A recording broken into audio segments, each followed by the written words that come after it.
ტანკი წითელი დროშით ცენტრალურ გზატკეცილზე გორიდან გასვლისთანავე შეხვდა. რუსული ჯარის უზარმაზარი კოლონა გორის გავლით ცხინვალისკენ დასავლეთიდან მიდიოდა.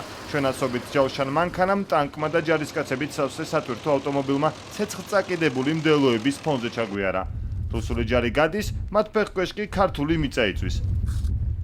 ქარელიდან გამოძახებული სახანძრო მანქანა ცეცხლიდან რამდენიმე კილომეტრში გაჩერებული ვნახეთ. რუსობა გითხეს პუსკაი გარიტო და გარეთ რა ხნა ახლა მე რა. ანუ არ მიგიშვეს რომ ჩაგეკროთ დელოები? ნუ მიმიშვეს იარაღით კი არ დაუმიზნებიათ, მაგრამ დადგენ გზაზე ედგენა პუსკაი გარიტო მითხეს და პუსკაი გარეთ რა ხნა ახლა მე რა. ანუ თქვენ გამოტრიალეთ უკან. დაუბრუნდი უკან ვარ ახლა თუ შემიშვენ შევალოთ ხო? გაჩერებული ხშირად რუსებიც ხვდებოდნენ. გაფუჭებულ ტექნიკას ისინი გზა და гза აკეთებდნენ.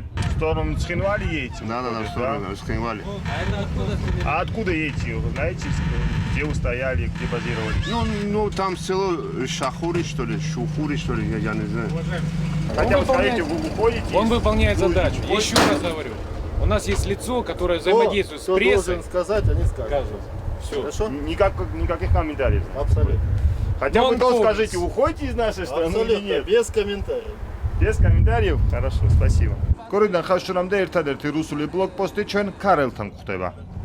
Телевидение. Телевидение? Да. Откуда едете? Из Тбилиси.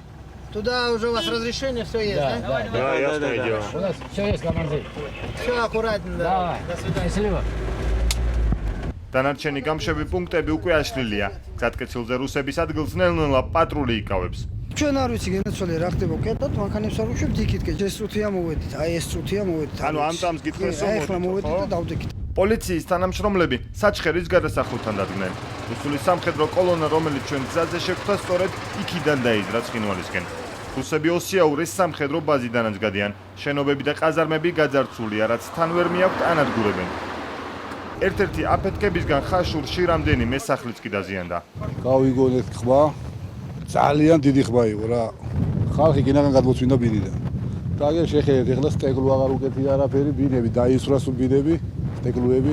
იყო ასეთი ინფორმაცია რა, რომ თითქოს ბაზებიდან რაც ვერ გააქვთ, რასაც ვერ ერევიან და რაღაცა ადგილზე აფეთქებენ. რუსულმა ჯარმა ხაშურიდან გასვლა 4 საათისთვის დაიწყო. იქამდე ერთ კვირაზე მეტი ქალაქში ოკუპანტების რამდენიმე სამხედრო გამშვები პუნქტი იყო. ხამე კი კომენდანტის საათი მოქმედებდა. 50-60 კაცი მაინც იქნებოდა.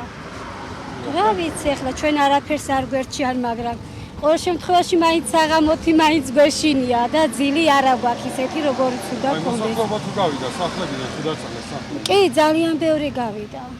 ძალიან ჩვენც ვიყავით 1-3-4 დღე გასული, მაგრამ რომ და აღარ დაადგათ საშველი ამათ გაყვანას, მე ისევ დაუბრუნდით სახლებში. ცეცხლით გააცილა სამხედროები ოსიაურის მდელოებმაც. რუსების გასვლისთანავე იქ ხანძარი გაჩნდა. მაგრამ ქარელისგან განსხვავებით ხაშურელი მეხანძრეებისთვის მუშაობა არავის აუგზავნოს.